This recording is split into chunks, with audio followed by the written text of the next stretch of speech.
स्वामी समर्थ। आज आपण बनवणार आहोत ज्वारीच्या लाह्या याच्यासाठी उद्या नागपंचमी आहे आणि नागोबाला व्हायला लाह्या लागतात, त्यामुळे ज्वारीच्या लाह्या बनवणार आहोत।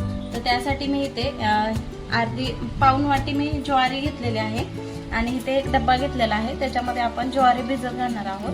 अगदी अर्धा एक तास भिजत घालायची। तर इथे मी ज्वारी घेतलेली आहे, याच्यात आणि ह्याच्यामध्ये पाणी घालून आपल्याला ही भिजवायची आहे।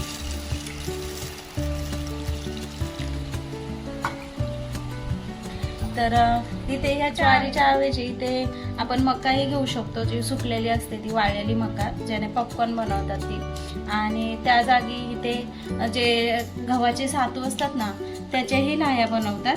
तर इथे मी ज्वारी घेतलेली आहे, याला पाण्यामध्ये भिजत घातलेले आहे। तर ह्याला अर्धा एक तास असं भिजत घालायचं आपल्याला। तर आपण हे आता भिजत घातलेलं आहे, त्याला झाकण लावून साईडला ठेवून घेऊया। बघा इथे 1 ते 1.5 तास झालेला आहे भिजत घालून ज्वारी। आता आपण ह्याला पाण्यातून काढून घेणार आहोत। तर ह्याला ह्याच्यामध्ये चाळून घेऊया, धाऱ्यामध्ये पाणी निघतं। आणि ह्याचं पाणी सुकेपर्यंत आपण ह्याला फॅनच्या हवेला ठेवूया, म्हणजे पाणी पूर्ण सुकेल ह्याचं। नंतर लाह्या बनवायला घेणार आहोत। तर इथे मी एक कपडा घेतलेला आहे कॉटनचा आणि त्याच्यावरती आपण हे ज्वारी पसरवून घेणार आहोत।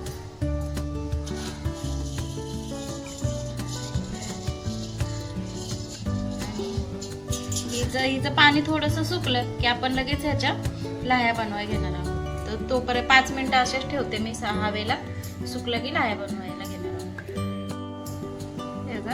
5 ते 10 मिनिटं झालेले आहेत। आपली ज्वारी चांगली सुकलेली आहे, म्हणजे पाणी पूर्ण ह्याचं सुकलेलं आहे। तर आपण ह्याच्या आता लाह्या बनवायला घेऊया। ह्याला एका प्लेटात काढून घेऊया पहिले तर इथे मी एका ताटामध्ये काढून घेतलेले आहे ज्वारी। इथे एक टोप गरम करायला ठेवलेला आहे। हा टोप चांगला गरम झाला की आपल्याला त्याच्यामध्ये त्या ज्वारी घालून घ्यायचे आणि त्याच्या लाह्या चांगल्या अशा मस्त बनतात, त्या बनवून घ्यायच्या। तर बघा आपलं हे टोप चांगला गरम झालाय, त्याच्यामध्ये ही ज्वारी घालून थोडीच आहे त्यामुळे मी पूर्णच घातले। आणि याला चांगलं असं गरम होईपर्यंत आता आपल्याला बनवायचंय। आणि नंतर थोड्या कपड्याने, कॉटनच्या कपड्याने याला खालती वरती करायचं।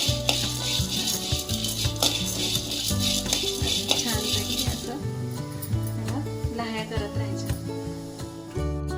आपला गॅस स्लोच आहे आणि ह्याच्यामध्ये तेल वगैरे घालायची गरज नाही, तर त्या मनाने होतात त्या लाह्या। तर असं कॉटनचा कपडा घ्यायचा, त्याची अशी असं बनवायचं मुटका आणि असं फिरवत राहायचं त्याला, त्या लाह्या तयार होतात। अजून आपलं ते ज्वारी तापलेली नाही ना, तर तापली की त्या लाह्या बनायला चालू होते। आपल्या ह्या चालू झालेल्या आहेत फुटायला ज्वारी, मस्त फुटतात ह्या, अशा पॉपकॉर्न सारख्या बनतात। आणि ह्याचाच नैवेद्य असतो नागपंचमीला नागोबाला, दूध आणि लाह्याचा। फुटायला लागलेल्या आहेत आपल्या। आता आमच्या म्हणजे मी आजोळी राहिलेली आहे, तर आमच्या मामाच्या गावी जी प्रथा आहे ती तुमच्या सोबत शेअर करते मी। तर आमच्या मामाच्या गावी आहे ना, आज म्हणजे नागपंचमीच्या आदल्या दिवशी, पहिल्या दिवशी भावाचा उपवास करतात आणि त्या दिवशी ह्या लाह्या आणि दूध घेऊन जातात वारुळाला। म्हणजे तिथे ना नागोबाचं मंदिर आहे, त्या मंदिरामध्ये ह्या लाह्या आणि दूध आणि तूर जी काढलेली असते ना, गेल्या वर्षीची जी तूर असते त्याच्या ज्या काट्या असतात, त्या काट्या तिथे ऑलरेडी ते गुरव आणून टाकतात। तर त्या काट्या, 5 दगडं आणि लाह्या आणि दूध आणि साखर याचा नैवेद्य घेऊन ते वारुळाला जातात आणि तिथे त्या काट्या अशा रोवतात आणि त्याच्यामध्ये धाग्याचे 5 वेढे मारतात आणि लाह्या नारळ फोडतात, हे दूध वाहतात आणि वस्त्रमाळ करतात। ते पूर्ण तिथे अशा 5 काट्या रोवून त्याला त्या 5 धाग्याचा वेढा मारतात आणि त्यानंतर दुसऱ्या दिवशी पुरणपोळीचा नैवेद्य घेऊन जातात। पुरणपोळी नाही नेत, कानवले बनवतात पुरणाचे किंवा साखरेचे, ज्याला जसं होईल तसे ते। आणि दुसऱ्या दिवशी नंतर गोडाचा नैवेद्य करून तेव्हा नागोबाला वाहतात। तर इथे आपल्या ह्या आता बनायला चालू आहेत, तर अजून थोडं 5 मिनिटं लागतील। स्लो गॅस आहे आपला, त्यामुळे. तर तुमच्या गावी कशी नागोबाला पूजायची प्रथा आहे ते नक्कीच सांगा कमेंट करून. माझ्या आजोळी, मी माहेरी नाही राहिलेली, आजोळी राहिली, त्यामुळे मला आजोळ्यातलं जास्त माहिती आहे, माहेरचं एवढं काही माहीत नाही.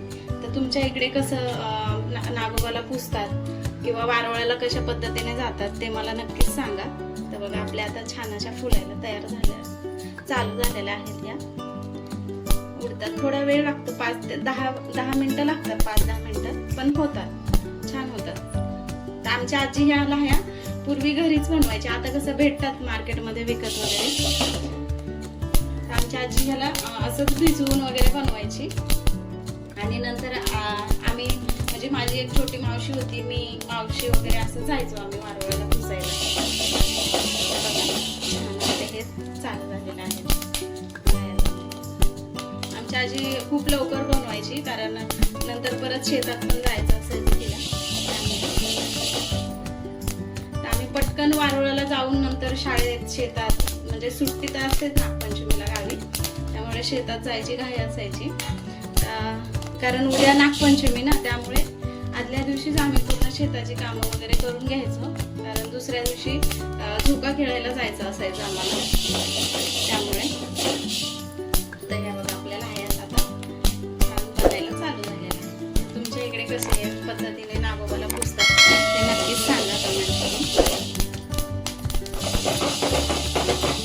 ह्या इथे आपल्याला आहे बघा कशा छान तयार झाल्या. करायचे आता काय वेळेला काही ज्वारी लेट फुटते, त्यामुळे थोडा उशीर लागेल त्याला. तयार होते.